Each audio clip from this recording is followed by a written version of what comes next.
Bonsoir à tous, c'est toujours avec un immense plaisir que je vous retrouve au compte de l'autre journal, votre rendez-vous incontournable de l'actu décalé sur Espace. Nous sommes samedi 15 décembre 2018. L'info majeure, tohu bohu à l'Assemblée nationale à la faveur de la session budgétaire 2019. Scène spectaculaire quand la tension monte d'un cran à l'hémicycle. Les députés de l'opposition de l'UFDG notamment se sont insurgés contre le président de l'Assemblée nationale pour un propos jugé assez discourtois. Il y a seulement une semaine que cela s'est passé et je tiens à ce qu'on en parle dans cette première partie. Faya Milimono en grève de la faim, il demandait le retour des élèves dans les salles de classe et la démilitarisation de certains quartiers de la capitale. Et cette grève a duré 4 jours seulement. 4 jours. Mais la grève de la faim, qu'est-ce que c'est pour commencer? Eh bien, pour ceux qui ne savent pas, selon la définition Wikipédia, une grève de la faim ou jeûne de protestation est un moyen de protestation non violent utilisé entre autres par Gandhi. Gandhi, ok, je compte bien parler un peu de lui. En Inde, il est considéré comme le père de l'indépendance du pays. Si vous l'avez toujours vu sur les photos, le Mahatma avec cette maigreur, c'est bien pour 2 raisons. Primo, il était très souvent en tôle. Deuxièmement, il refusait de s'alimenter. Vous savez, un héros obèse, ça ne fait pas assez de feeling, de style, si vous voyez ce que je veux dire. Donnez-moi un seul héros dodu de toute l'histoire de l'humanité. Astérix, ne vous foutez pas de ma gueule. Notre Gandhi, je disais, était efflanqué sans assez de chair sur les os. Il lui est arrivé pour la première fois de toute sa vie une folle idée de protester en refusant de s'alimenter. Cette méthode de protestation, il l'a mûrie jusqu'au crépuscule de sa vie. Il est d'ailleurs mort alors qu'il s'apprêtait à entamer une nouvelle et périlleuse grève de la faim pour convaincre hindous et musulmans de déposer les armes. 400 000 personnes avaient été tuées lors de cette guerre religieuse. Mais Gandhi, sa personne et sa philosophie ont inspiré bien de personnalités politiques dans le monde. Le scénariste et réalisateur ukrainien Oleg Sentsov tient à ce jour le record de la plus longue grève de la faim, 100 jours. Vous pouvez retenir ceci pour la postérité.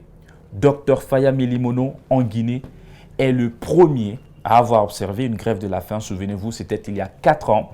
Il protestait, lui et beaucoup d'autres personnes, contre les violences meurtrières qui ont eu lieu à Homé et la militarisation de la localité qui s'en est suivie. De retour donc des États-Unis, où il est allé prendre un peu de graisse, le président du BL a entamé une nouvelle grève de la faim de 4 jours pour réclamer le retour des élèves dans les salles de classe et la démilitarisation des quartiers de Ratoma.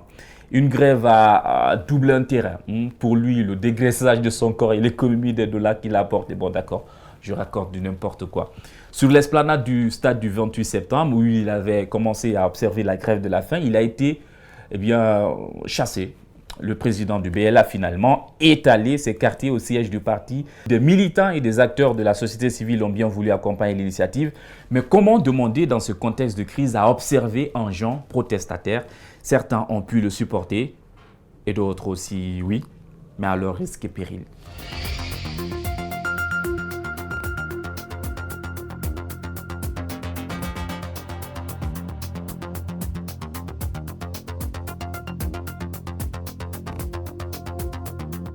Les pauvres, la grève de la faim.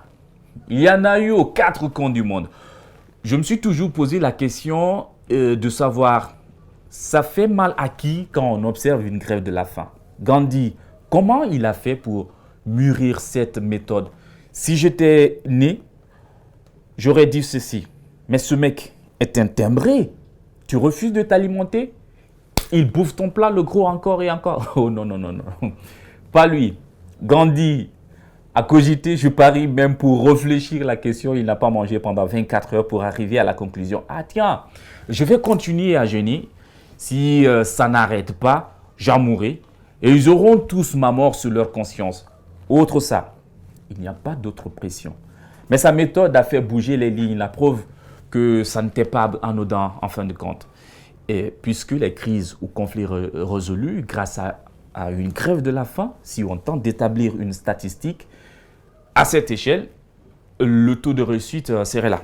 Oh, pardon, j'exagère. Là. En fait, moins d'un tiers des revendications atteignent complètement leur but. Les autres débouchent sur un compromis, voire bien souvent, sur rien du tout.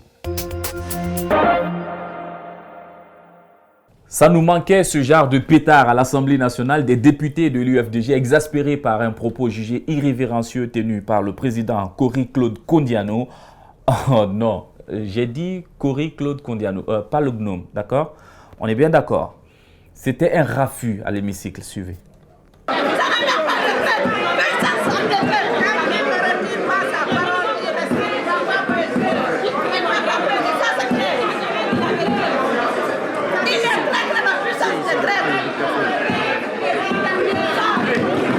Si vous traitez les gens de traîtres et qu'ils acceptent, moi je vous dis honnêtement, ici et maintenant, nous ne pouvons pas l'accepter et nous vous demandons de retirer ce mot. Je ne retire pas. Non, vous allez retirer. Alors c'est le président qui est traître. Alors c'est le président qui est traître. Vous devez retirer ce mot, monsieur le président. Si vous devez retirer et maintenant et vous présenter des excuses, nous ne sommes pas des traîtres. Jamais, je ne le mais ferai vous pas. allez le faire. Vous êtes des traîtres.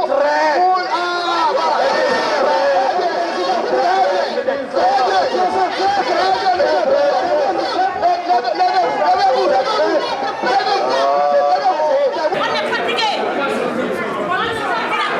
On ira une fois. Aujourd'hui, on ne va pas plus continuer à présider cette séance. On doit le faire que l'Assemblée ne le fonctionne pas.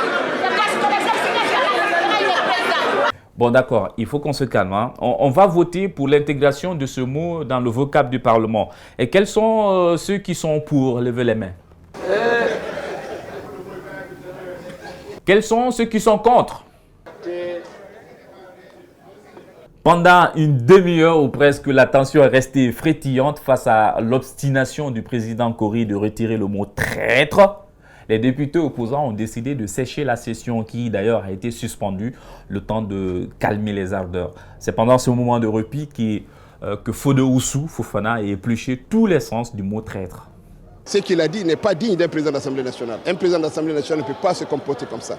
Vous ne pouvez pas traiter des gens de traîtres. Nous avons des conventions de financement des routes. Tout le monde est d'accord pour les routes. Nous nous sommes exprimés en disant que nous ne comprenons pas parce que vous n'allez pas voter quand même quelque chose qui est flou. On ne connaît pas le prix du kilomètre, c'est des marchés de gré à gré. Nous avons dit en attendant d'être mieux informés, nous nous abstenons. Mais le président de l'Assemblée nationale pense que l'abstention c'est la traîtrise. Est-ce qu'il connaît la définition de la traîtrise? Il y a beaucoup de Guinéens qui ont perdu leur vie ici pour ces problèmes de complot, ces problèmes de traite et tout et tout. Nous ne l'acceptons pas. Et nous avons demandé et nous avons exigé à ce qu'il présente des excuses publiques et maintenant ici. Et c'est ce qu'il va faire. Mais écoutez, attendez s'il va le faire ou pas. Il va le faire parce que c'est une obligation. Nous sommes un parlement, on n'est pas dans la jungle, on se doit à respect. Le président de l'Assemblée nationale n'a pas le droit de vie et de mort. Nous sommes au même niveau. Il est présent parce qu'il y a un parlement. Comme ils l'ont demandé, les députés, Cory-Claude Kondiano a retiré le mot, oui, traître, et a présenté ses excuses. Je présente des excuses.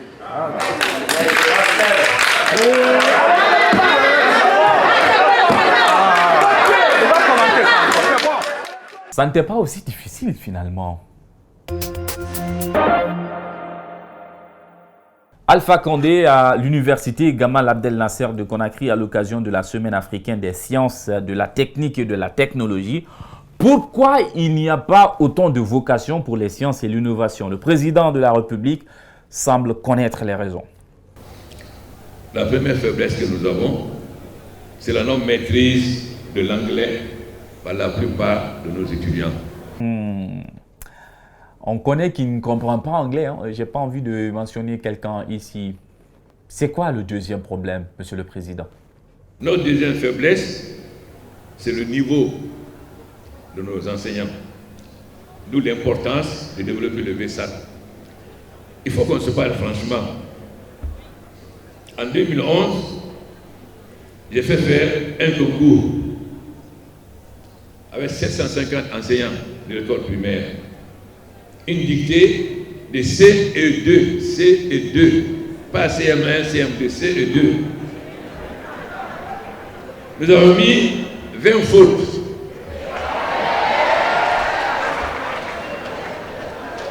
Sur les 750 enseignants, 75% n'ont pas trouvé les 20 fautes.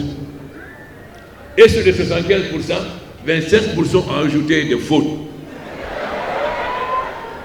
Alors, comment un enseignant qui ne peut pas corriger une dictée de CE2 peut corriger un élève de CM2 au certificat d'études? Vous savez, Dadi, quand on connaît tout ça, on n'accepte pas que les enfants, les élèves restent à la maison pour raison de grève. Ils vont s'abattir, eux, mais aussi les enseignants qui ont pondu 20 fautes lors de votre dictée. L'opposition républicaine et ses persistantes revendications. Ce jeudi 13 décembre, elle était encore dans les rues pour manifester. Une manif qui n'a pas fait long feu puisqu'elle a été dispersée à coups de gaz lacrymogène par les services de maintien d'ordre. Les leaders politiques de l'opposition et leurs militants ont été contraints de se replier au domicile du chef de file de l'OR. Cellou Dalein Diallo lui-même a dressé le bilan de la journée. Nous avons été gazés. Pas nous seuls, les usagers de la route, les riverains, les malades de l'hôpital d'Onka. Ça vous montre à quel point ce régime est cynique, méchant. Même le personnel de l'hôpital et les malades n'ont pas été épargnés. Il a fait des effets, ce gaz, nom de Dieu. Ahmed Kourouma, vice-président du groupe, est resté inconsolable pendant un petit moment. Du gaz de marque Condor d'une société brésilienne qui avait été utilisé en Côte d'Ivoire aussi contre les étudiants des cités universitaires de Cocody lors d'une manifestation, c'était en 2017. Il faut dire que les services de maintien d'ordre, en larguant ces bombes lacrymogènes sur les manifestants, n'ont pas été intelligents. Leur action ressemble à cette scène.